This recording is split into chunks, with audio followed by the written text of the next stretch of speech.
In today's Leeds news, Areola on Anthony's future, new Premier League financial system impact on Leeds, Gnonto deal in principle, and Leeds clear out continues.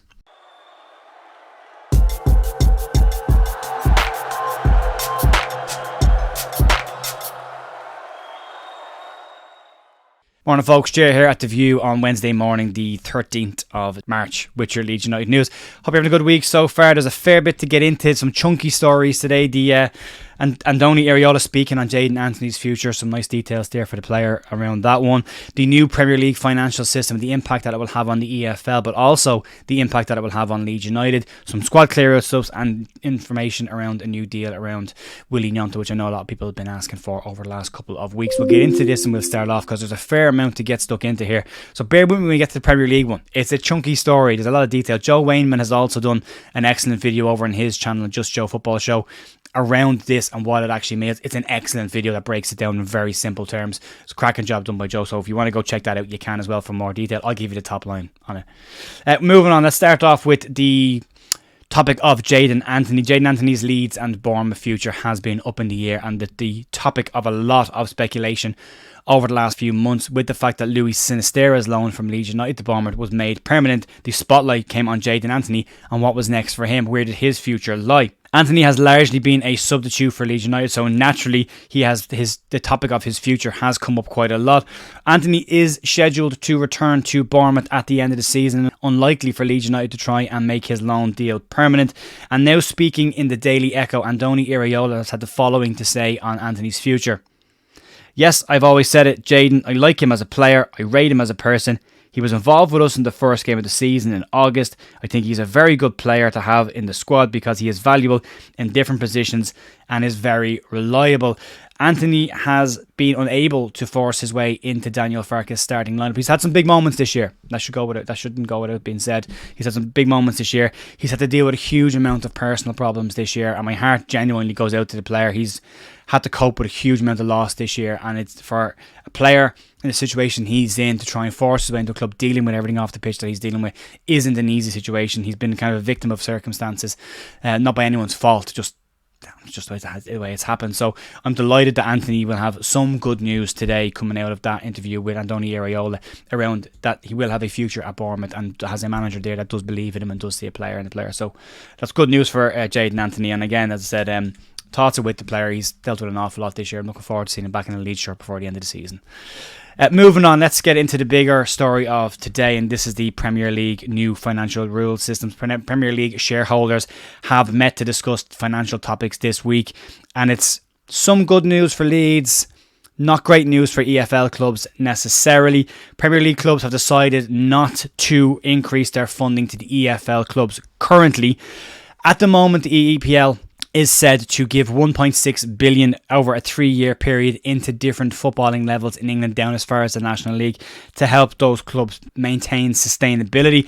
EFL clubs thought that the new bumper deal in the Premier League around TV money would see a trickle effect down into the money that they receive. However, that doesn't appear to be the case. After the latest meeting of the EPL shareholders, the topic was not voted on and therefore a decision has yet to be made on it.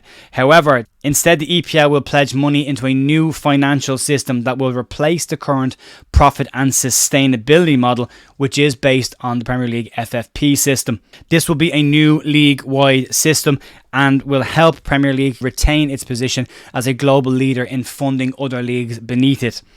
The new Premier League system will allow Premier League clubs to now spend 85% of their revenue and move away from the 3-year losses model instead. This may benefit Leeds in one sense, as Leeds ranked in Deloitte's latest money league as in the top 20 in Europe based off their last season in the Premier League. Leeds are expected to drop out of that this year because they're not in the Premier League and won't have Premier League money this year. It's a year behind. It does benefit the bigger clubs, this new system. It very much means that anyone who has bigger pots of money will be able to spend an awful lot more money, but it does have some caveats that are very important. The changes to the spending rules are significant, but what does it exactly mean for Leeds? Well, there's a couple of things that we need to take into consideration. First, the current PSR model is being questioned on the back of Man City, Everton and Nottingham Forest being found in breaches of the rule. So now question marks have been brought up around the entire rule. The first time the teeth of the FFP system were shown, They're questioning the entire model because clubs have breached it. Currently, you can have losses of 105 million over 3-year seasons. That's now going to be replaced. The new rules are designed to align to UEFA's financial system, which is called FSR. And as I said, clubs can now spend 85% of their revenue on wages and transfers. But the key word in that is revenue. Football finance expert Kieran Maguire has had his say on this, and he's mapped out the finances of last season's Premier League clubs, which, bear in mind, Leeds were in the Premier League last season, so would be included in this. And it's done to assess what clubs could be at risk under the new system.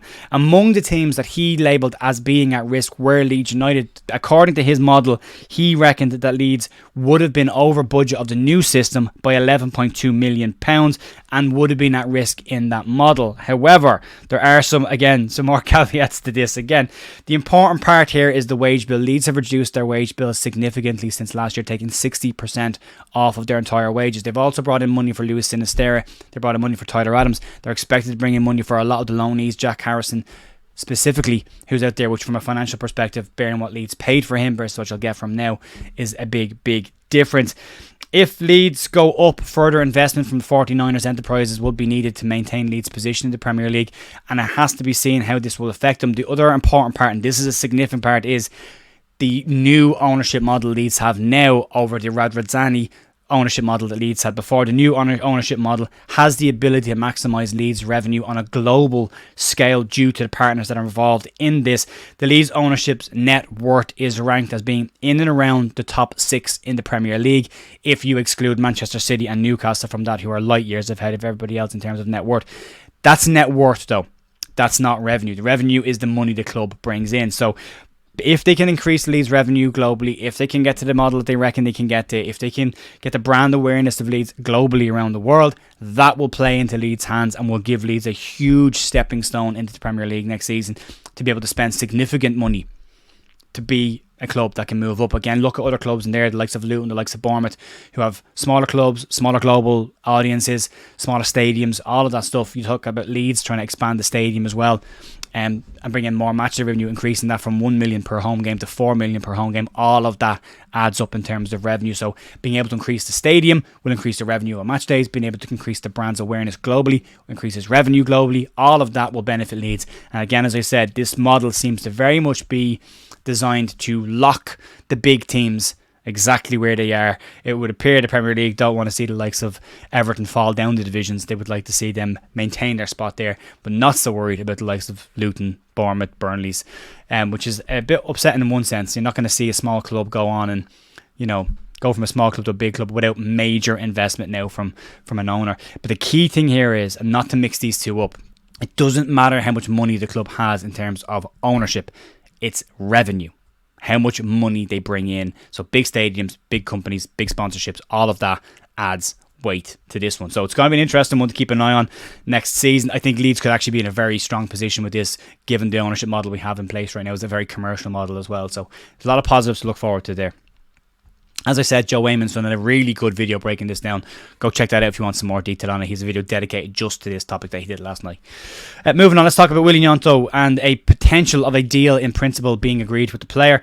After yesterday's news that Archie Gray turned 18 and his new deal became active, questions then turned to who is next. Well, we've heard rumours since January that Willy Gnonto had a deal on the table, but no information as to whether the player had signed it or not. A new deal is likely on the cards for Illan Meslier as well, who will go into the final year of his contract at the end of next season. Whether you like Illan Meslier or not, locking the player's contract down from a value perspective of a very young 24-year-old goalkeeper, with the likes of PSG, Real Madrid and Barcelona keeping an eye on the player who they believe will develop in the next couple of years. It's important to lock that down in order to lock down the value of the player. Now, according to Graham Bailey, he has told LeedsUnitedNews.com that Willy Gnonto has agreed a deal in principle with Leeds United. There has been no formal announcement from the club around this, and nothing as to whether the deal has been signed. Agreement in principle is very different to a signed deal. That could be down to a lot of different factors. That could just be down to the fact that the deal might not kick in until Leeds Premier League return has been guaranteed. When Gnonto wants to play Premier League football, he may have agreed to sign this deal, but it won't become active unless Leeds go into the Premier League. I'm speculating on that part, but these are normal kind of clauses. Like, yes, I'm happy to sign a new deal if we're in the Premier League. Tell you what, put your name in principle on it now, and when we go up, we will make it binding. If we don't go up, you've got to get out of jail free card. That kind of stuff could be there as well. But interesting to see the Leeds are already trying to lock down some key young players for next season and beyond. And then finally, moving on to the topic of players that won't be at Leeds United, news has come out today around more likely exits from Leeds United in the summer as contracts start to tick down. There are a lot of players who will be out of contract at Leeds United at the end of this season, and some names have started to be added to the not getting a new deal pile. It is widely expected that Liam Cooper and Stuart Dallas will not be offered a new deal at the end of the season for Leeds United when their deals expire. Now Sam Byam and Jamie Shackleton have also been added to the potential list on this due to the amount of injuries that Jamie Shackleton has received this year and the issues he's had with game time this year. He's been very good when he has played for Leeds this year. Jamie Shackleton, I always say, is a very reliable player, but he hasn't played a lot of football this year due to injuries and illness and everything else, and it's now looking increasingly likely that Jamie Shackleton will not be offered a new deal at Leeds United, and his time with the club will come to an end in the summer. The issue around Sam Byam will be a later decision made by the club. Sam Byam has played a lot of football this year comparative to what he played in the previous 10 years. He's on a very small contract financially, and if Leeds do go into the summer and Byam can get more games between now and the end of the season, that might strengthen his hand to getting an extension as a backup in that left back or right back position that Leeds will need next season should they go and then look to buy another left back in the situation around Junior Firpo. His future as well will be ironed out in the summer as well. So there's a lot of players that are hanging on the edge right now of contracts being expired. People said yesterday in the comments about these news stories aren't helpful right now. These are coming out after conversations have been had. These players are very aware of these situations. They're very, very aware because their agents will have had these conversations with them. They will be negotiating new contracts a year, 18 months before they get to the end of the deal. The lads that are on 12-month deals will be negotiating contracts from 6 months on and will be very clear and will understand if they're not getting a new deal by the end of the season. Watching a YouTube channel is not going to break the news to them. They should be fine. They should already know this information and be shocked if this is how they find out. But there you go. Some interesting news today. We've got some more stuff. I pushed Long Watch to tomorrow because there's a lot today. And I'll try and keep the videos as short as I can. I didn't want to make it too long. So we'll cover Long Watch tomorrow. There's some other information coming out tomorrow as well of the lawsuit between Leeds and Everton and other clubs as well. So more information to come on that tomorrow. You can check out yesterday's video down below if you want it. And then the subscribe button is down somewhere down here. Long here. You can click that if you want to subscribe to the channel as well. Thanks very much to everyone who has supported and followed the channel. Have a great rest of your day and I'll see you tomorrow. Bye.